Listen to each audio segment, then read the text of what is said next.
খাবারগুলা প্রত্যেকটার মধ্যে আমি কি বলছি, হেলদি ইটিং করতে যখন বলছি তার মানে কি বলছি, আমি এখন যে খাবারটা খাচ্ছি সেটার থেকে কিছুটা পরিবর্তন চাচ্ছি, রাইট?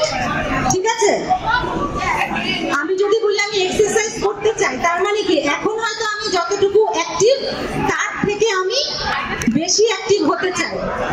তাহলে আসলে এখানে আমরা কি চাচ্ছি তৌহিদ, আসলে এখানে আমরা কি চাচ্ছি? আমরা ভালো হতে চাচ্ছি, আমাদের বিহেভিয়ারটাকে আমরা চেঞ্জ করতে চাচ্ছি। বিহেভিয়ার চেঞ্জ করাটা বলা যত সহজ, নিজেকে দোষ দেয়া আরো সহজ, কিন্তু চেঞ্জ করাটা কঠিন। আমরা যারা বড় বড় নিউ ইয়ার রেজলিউশনস করি, ওজন কমায় ফেলবো, শুধু ওজন কমানো কেন, এখন থেকে প্রত্যেকদিন খুব ভালো মতন পড়াশোনা করবো, পরীক্ষায় এবার খারাপ রেজাল্ট করছি এরপরে হচ্ছে অনেক বেশি পড়াশোনা করবো, ভালো হয়ে যাবো, রাইট?